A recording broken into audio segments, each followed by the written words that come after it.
اللہ رب العزت نے اپنی لاریب بے عیب بے مثل و بے مثال کتاب قرآن مجید فرقان حمید برہان رشید کا ارشاد فرمایا یا ایھا الذین آمنوا لا تقدموا بین یدی اللہ ورسولہ۔ اس آیت کریمہ کے اندر فرمایا اے ایمان والو اللہ اور اس کے رسول سے آگے نہ بڑھو۔ اگلی آیت میں فرمایا یا ایھا الذین آمنوا لا ترفعوا اصواتکم فوق صوت النبی ولا تجهروا له بالقول كجهر بعضكم لبعض ان تحبط اعمالكم وانتم لا تشعرون۔ ان آیات مقدسہ کے اندر رب تعالیٰ نے مالک کائنات خالق کائنات رب لم یزل نے حضور علیہ الصلوۃ والسلام کے آداب سکھائے ہیں۔ فرمایا کہ محبوب علیہ الصلوۃ والسلام سے آگے نہ بڑھو۔ جب کچھ لوگوں نے حضور علیہ الصلوۃ والسلام سے پہلے قربانی کر دی تو پھر یہ حکم نازل ہوا، رب نے فرمایا کہ قربانی میرے لیے ہے، میرے نام پر کی جاتی ہے، میرے نام پر جانور ذبح کیا جاتا ہے، مگر اگر میرے حبیب سے پہلے قربانی کر دو گے تو میں تمہاری قربانی کو بھی قبول نہیں کروں گا۔ یا ایھا الذین آمنوا لا تقدموا، فرمایا میرے محبوب سے آگے نہ بڑھو۔ قربانی کس کے لیے کی جاتی ہے جی؟ بولے نا کس کے لیے؟ رب تعالیٰ کے نام پر جانور ذبح کیا جاتا ہے نا، مگر رب فرماتا ہے اگر میرے محبوب سے تم نے پہلے قربانی کر دی، قربانی میرے نام پر ہے لیکن محبوب سے پہلے کر دی تو تمہاری قربانی بھی قبول نہیں ہے۔ فرمایا اللہ اور اللہ کے رسول سے آگے نہ بڑھو۔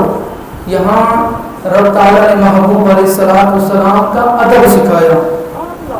فرمایا پہلے محبوب کام کر لیں اس کے بعد تم کام کرو۔ اگلی آیات میں فرمایا کہ یا ایھا الذین آمنوا لا ترفعوا اصواتکم فوق صوت النبی۔ فرمایا محبوب علیہ الصلوۃ والسلام کے سامنے اپنی آوازوں کو پست رکھو، نیچا رکھو۔ محبوب علیہ الصلوۃ والسلام کی آواز سے اپنی آواز اونچی مت کرو، اپنی آوازوں کو بلند مت کرو۔ فرمایا اگر ایسا کرو گے تو ان تحبط اعمالکم، تمہارے سارے کے سارے اعمال تمہارے منہ پر مار دیے جائیں۔ تمہارے روزے نمازیں زکاتیں حج عبادات اگر محبوب کا ادب نہیں ہے، بے ادبی ہو گئی تو پھر کوئی چیز بھی کام نہیں آنی۔ فرمایا سب کچھ ان تحبط اعمالکم، سب کچھ تمہارے منہ پر مار دیا جائے گا، سارے اعمال ضائع کر دیے جائیں گے۔ تو پتہ چلا وہ رب ہو کر محبوب کی آواز کا بھی ادب سکھاتا ہے۔ سبحان اللہ کہتے سارے جا کر بیٹھے، وہ رب ہو کر محبوب کی آواز کا بھی ادب سکھاتا ہے۔ رب فرماتے ہیں محبوب کی آواز سے اپنی آوازوں کو اونچا مت کرو۔ میں نے کہا وہ رب جو محبوب کی آواز کا اتنا ادب سکھاتا ہے وہ محبوب کی ذات کا کتنا ادب سکھاتا ہوگا۔ اونچا سبحان اللہ کہو، ڈھیلے نہیں بیٹھنا۔ میں نے کہا وہ رب محبوب کی آواز کا اتنا ادب سکھاتا ہے، اگر کوئی آواز کی برابری کرے تو رب اس کو برداشت نہیں کرتا، تو جو ذات کی برابری کرے گا رب اسے کیسے برداشت کرے گا؟ فرمایا ان تحبط اعمالکم، تمہارے سارے اعمال ختم کر دیے جائیں گے، وانتم لا تشعرون، تمہیں پتہ تک بھی نہیں ہوگا کہ تمہارے سارے اعمال ضائع ہو گئے۔ اور یہ حکم حضور علیہ الصلوۃ والسلام کی ظاہری حیات میں بھی تھا اور اب بھی ہے یہ حکم۔ اگلی آیات میں فرمایا ان الذین یغضون اصواتهم عند رسول اللہ اولئک الذین امتحن اللہ قلوبهم للتقوی۔ فرمایا جو محبوب کے سامنے اپنی آوازوں کو پست رکھتے ہیں اللہ تعالیٰ نے ان کے دلوں کو تقوی کے لیے چن لیا ہے۔ فرمایا ایک طرف تو فرمایا جو آواز اونچی کرے گا سارے اعمال ختم، ایک طرف فرمایا جو آواز نیچے رکھے گا ان کو رب نے تقوی کے لیے چن لیا ہے، ان کی تعریف بیان فرمائی ہے۔ اور اگلی آیات کے اندر اگر سورۃ حجرات کا پورا رکوع پڑھیں پہلا تو سارے محبوب کے ادب میں، سارے محبوب کی تعظیم میں، سارے محبوب کی توقیر میں رب نے بیان فرمایا۔ بنی تمیم کا وفد آیا نا، باہر سے آوازیں دینے لگا، یا محمد اخرج علینا، اے محمد صلی اللہ علیہ وسلم ہماری طرف نکلیے اور ہمیں دین سکھائیے۔ جب وہ باہر سے حضور علیہ السلام کو آوازیں دینے لگے نا تو رب تعالیٰ نے یہ بھی گوارا نہیں کیا کہ میرے محبوب اندر آرام فرما رہے ہیں اور تم باہر سے میرے محبوب کو آوازیں دے رہے ہو. رب نے یہ گوارا نہیں کیا, رب نے قرآن اتارا. رب فرماتا ان الذین ینادونک من وراء الحجرات اکثرهم لا یعقلون. فرمائے وہ لوگ جو باہر سے میرے محبوب کو آوازیں دیتے ہیں, فرمائے اکثرهم لا یعقلون, وہ تو نرے بے عقل لوگ ہیں. فرمائے ان کو عقل نہیں ہے, ان کو شعور نہیں ہے, ان کو میرے محبوب کے ادب کا پتہ نہیں ہے, ان کو محبوب کی تعظیم کا پتہ نہیں ہے کہ محبوب علیہ السلام اندر آرام فرما رہے ہیں اور وہ باہر سے آوازیں دے رہے ہیں. پتہ چلا رب فرماتا ہے کہ نہ محبوب سے آگے بڑھنا ہے, نہ محبوب کی آواز سے اپنی آوازوں کو اونچا کرنا ہے. جب میرے محبوب آرام فرما رہے ہوں تو میرے محبوب کے آرام میں خلل بھی نہیں ڈالنا. رب تعالیٰ دیکھیں نا, محبوب کا ادب سکھا رہا ہے, محبوب کی تعظیم سکھا رہا ہے. اگر آپ 22واں سپارہ پڑھیں, 22ویں سپارے کا قرآن اٹھا کے بھی چوتھا رکوع آپ پڑھیں 22ویں سپارے کا, تو آپ کو لگ پتا جائے کہ رب ہو کر محبوب کا کتنا ادب سکھاتا ہے, وہ رب ہو کر محبوب کی کتنی تعظیم سکھاتا ہے. میں صرف قرآن کی آیتیں پڑھوں تو ٹائم ختم ہو جائے گا. 22ویں سپارے کا آپ چوتھا رکوع اٹھا کر پڑھیں, یا ایھا الذین آمنوا لا تدخلوا بیوت النبی الا یؤذن لکم الی طعام غیر ناظرین اناہ ولکن اذا دعیتم فادخلوا فاذا طعمتم فانتشروا. اس آیت کریمہ کے اندر رب تعالیٰ نے پتہ ہے کیا فرمایا؟ کچھ صحابہ اکرام نے حضور علیہ السلام کے گھر کھانا کھایا, کھانا کھانے کے بعد صحابہ اکرام بیٹھ گئے, گفتگو کرنے لگے, کچھ دیر ہو گئی تو رب نے قرآن اتارا. رب نے فرمایا فَإِذَا طَعِمْتُمْ فَانْتَشِرُوا. رب تعالیٰ نے اتنا بھی گوارا نہیں کیا. رب فرماتا ہے اگر میرے محبوب کے گھر پہ تو اجازت کے بغیر داخل نہیں ہونا. اگر داخل ہو بھی جاؤ, محبوب تمہیں کھانے کے لیے بلا بھی لیں, جس طرح جیسے ہی کھانا کھاؤ فَإِذَا طَعِمْتُمْ فَانْتَشِرُوا. فرمایا جیسے ہی کھانا کھا چکو تو پھر اپنے گھروں کو چلے جاؤ. فرمایا محبوب کے گھر میں زیادہ بیٹھنے کی بھی اجازت نہیں ہے. یہ قرآن ہے, وہ رب محبوب کا ادب سکھاتا ہے. فرمایا ان اللہ لا یستحیی من الحق. فرمایا محبوب نے تو تمہیں محبت کی وجہ سے تمہیں کچھ نہیں کہا, مگر رب جو ہے وہ حق بیان کرنے سے حیا نہیں فرماتا. اٹھائیں قرآن چوتھا رکوع 22ویں سپارے کا آپ پڑھیں ترجمہ, وہ رب ہو کر محبوب کا ادب سکھاتا ہے. میں نے صحابہ سے کہا ہے صحابہ تم کیوں جو کا اتنا ادب کرتے تھے؟ صحابہ نے کہا وہ رب ہو کر جو فرماتا ہے لِتُؤْمِنُوا بِاللَّهِ وَرَسُولِهِ وَتُعَزِّرُوهُ وَتُوَقِّرُوهُ. فرمایا میرے محبوب کی جتنا ہو سکے تعظیم کرو, میرے محبوب کی جتنی ہو سکے توقیر کرو, جتنی ہو سکے میرے محبوب کی شان کے اندر مبالغہ ہرائی کرو. وہ رب ہو کر محبوب کا اتنا ادب سکھاتا ہے. مقام خیبر کے موقع پر نا ایک عورت نے حضور علیہ السلام کو گوشت کے اندر زہر دے دیا. جب زہر آلودہ آیا نا حضور کے سامنے, محبوب نے جیسے ہی بوٹی کو اٹھایا نا, زہر والے کو بوٹی کو اٹھایا, محبوب نے اب تک کھایا نہیں تھا, وہ بوٹی بول پڑی. سبحان اللہ, سبحان اللہ زور سے کہہ دیں. وہ گوشت کا ٹکڑا بول پڑا, وہ بوٹی بول پڑی. فرمایا حضور انی مسموم. فرمایا محبوب میں زہر آلودہ ہوں, حضور میں زہر والا ہوں, مجھے نہ کھائیے گا. وہ گوشت بول پڑا. میں نے کہا محبوب کے دربار میں اگر گوشت کا ٹکڑا بھی آ جائے رب اسے بھی زبان عطا فرما دیا کرتا ہے. وہ بول پڑا. حضور علیہ السلام میں ایک صحابی ہیں, اب ادب دیکھیں, جن کا نام ہے بشر بن برا رضی اللہ تعالیٰ عنہ. آپ نے گوشت کھا لیا, آپ نے منہ میں ڈال لیا. محبوب نے فرمایا بشر گوشت کو باہر نکال ڈالو, کھانا نہیں ہے. لیکن حضرت بشر بن برا نے گوشت کو باہر نہیں نکالا, گوشت کھا گئے. کہا یا رسول اللہ میری طبیعت نے یہ گوارا نہیں کیا کہ میں آپ کی محفل میں منہ سے کچھ باہر نکالوں. فرمایا حضور میری طبیعت نے یہ گوارا نہیں کیا, میرے ایمان نے, میری محبت نے, میری الفت نے, میری چاہت نے یہ گوارا نہیں کیا کہ آپ کی محفل میں منہ سے کچھ باہر نکالوں, منہ سے کچھ تھوکوں اور آپ کی طبیعت پر ناگوار گزرے. آپ نے وہ لقمہ کھا لیا, آپ کی اس زہر کی وجہ سے جان چلی گئی. آپ نے دنیا کو بتایا, فرمایا ہم نے جان تو دے دی مگر محبوب کا ادب نہ چھوڑا. زور سے سبحان اللہ کہہ دیں. بشر بن برا نے ہمیں یہ پیغام دیا. فرمایا نہ رب نے کوئی قرآن اتارا, نہ محبوب نے کوئی حدیث فرمائی کہ تو نے ایسا کیوں کیا, آج کے بعد ایسا نہیں کرنا. بلکہ رب بھی یہ چاہتا ہے کہ میرے محبوب کی شان کے اندر مبالغہ آرائی کرو, جتنا ہو سکے محبوب کی شانوں کو بیان کرو.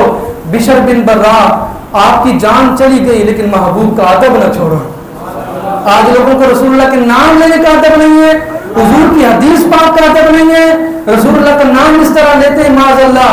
فرماتے لا تجعلوا دعاء الرسول بینکم کدعاء بعضکم بعضا، فرمایا جس طرح ایک دوسرے کو پکارتے ہو اس طرح میرے محبوب کو نہ پکارو۔ آج لوگوں کا رسول اللہ کے نام کا ادب نہیں ہے، رسول اللہ کی حدیث کا ادب نہیں ہے۔ سنو ایک جملہ کہنے لگا ہوں، میں نے کہا ساری کائنات کے ادب کی جہاں انتہا ہوتی ہے وہیں سے محمد عربی کے ادب کی ابتدا ہوتی ہے۔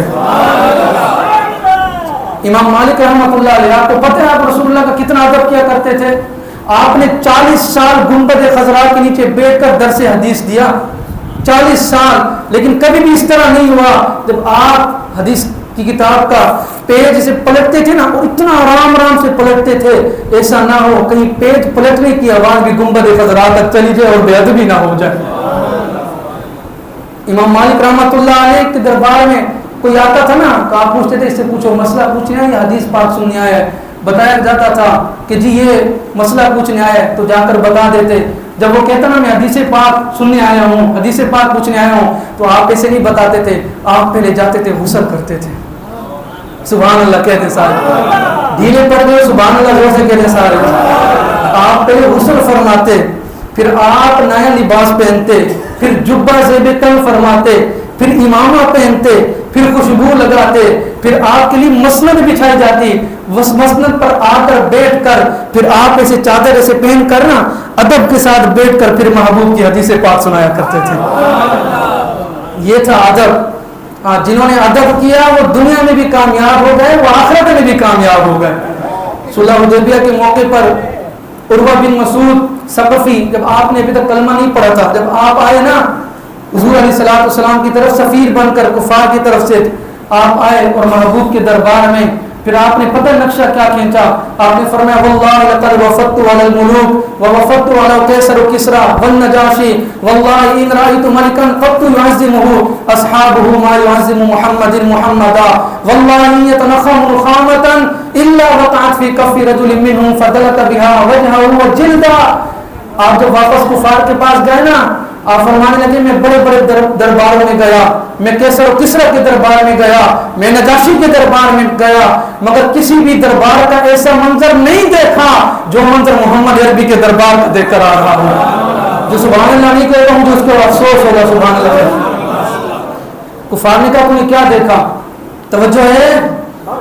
ہاں، کفار نے کہا تم نے کیا دیکھا؟ ابھی تک آپ نے کلمہ نہیں پڑھا تھا۔ آپ نے فرمایا واللہ ان رأیت ملکا قط يعظمه اصحابه ما يعظم محمد محمدا۔ آپ نے فرمایا صحابہ حضور کے سامنے اتنا ادب کے ساتھ بیٹھتے ہیں، اتنی تعظیم کے ساتھ بیٹھتے ہیں، اپنے سروں کو بھی نہیں ہلاتے، ایسا نہ ہو کہ فَكَأَنَّمَا عَلَىٰ رُؤُوسِهِمُ الطَّيْرُ، ایسا لگتا ہے ان کے سروں پر پرندے بیٹھے ہوئے ہیں، اگر سر کو بھی ہلایا تو پرندہ اڑ جائے گا۔ محمد عربی کی بارگاہ میں سر کو ہلائیں گے تو بے ادبی ہو جائے گی، سر کو بھی نہیں ہلاتے ہو۔ اور فرمایا تم نے اور کیا دیکھا؟ کہا میں نے دیکھا واللہ ان يتنخم نخامة، فرمایا الا وقعت في كف رجل منهم فدلك بها وجهه وجلدا، فرمایا میں نے دیکھا کہ جب محبوب علیہ الصلوۃ والسلام اپنا لعاب دہن باہر نکالتے ہیں تو صحابہ اس لعاب دہن کو زمین پر نہیں جانے دیتے۔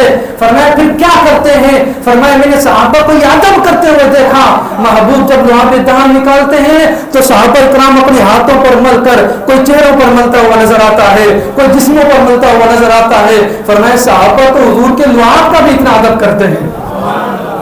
فرمایا اور تم نے کیا دیکھا؟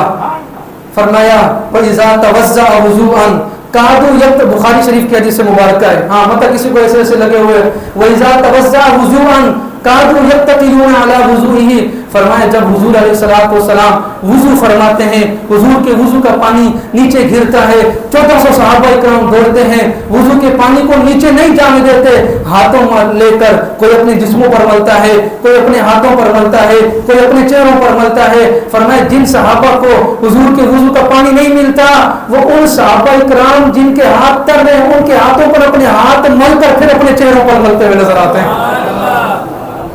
فرمایا اتنا ادب، اتنا احترام، اتنی تعظیم، اتنی توقیر۔ فرمایا میں تو ایسا منظر دیکھ کر آ رہا ہوں جب حضور علیہ الصلوۃ والسلام کے دربار میں عروہ بن مسعود ثقفی نے صلح حدیبیہ کا وہ لکھا نا تو آپ نا ابھی تک آپ نے کلمہ نہیں پڑھا تھا، یہ تب کی بات ہے، آپ بار بار نا حضور کی داڑھی کو ہاتھ لگا رہے تھے اس طرح کہ حضور کچھ نرمی کریں، حضور کچھ نرمی کریں، آپ داڑھی کو ہاتھ لگا رہے تھے نا، تو پیچھے مغیرہ بن شعبہ رضی اللہ تعالیٰ عنہ، سگے آپ کے بھتیجے ہیں، وہ کھڑے ہوئے دیکھ رہے تھے، انہوں نے کہا چاچے اگر تو خوشامد کر رہا ہے لیکن ہمارے نزدیک یہ بے ادبی ہے، فرمایا ہمارے نزدیک یہ بے ادبی ہے، فرمایا اخر یدک عن لحیۃ رسول اللہ والا تصل الیہ، فرمایا ہاتھ پیچھے کر، اگر دوبارہ ہاتھ حضور کی داڑھی کو لگایا تو میں ہاتھ کاٹ کر رکھ دوں گا۔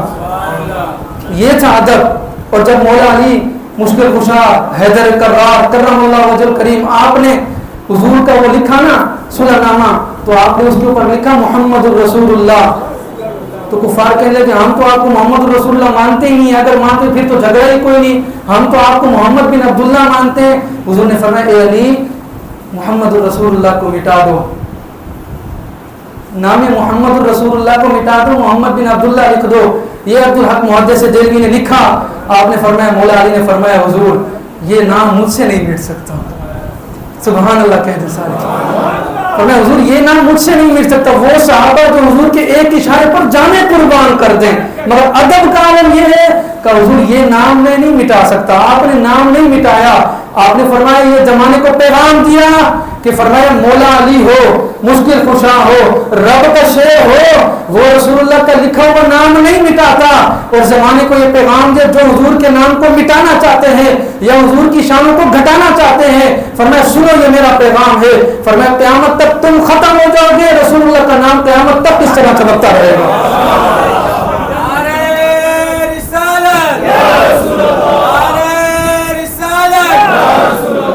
ہاں پھر امام نے اس کا ترجمہ کیا تھا، اعلیٰ حضرت نے فرمایا تھا مٹ گئے، مٹتے ہیں، مٹ جائیں گے اعداء تیرے، نہ مٹائے نہ مٹے گا کبھی چرچا تیرا۔ ہاں جی، اور خاک ہو جائیں عدو جل کر مگر ہم تو رضا، دم میں جب تک دم میں ذکر ان کا سناتے جائیں گے۔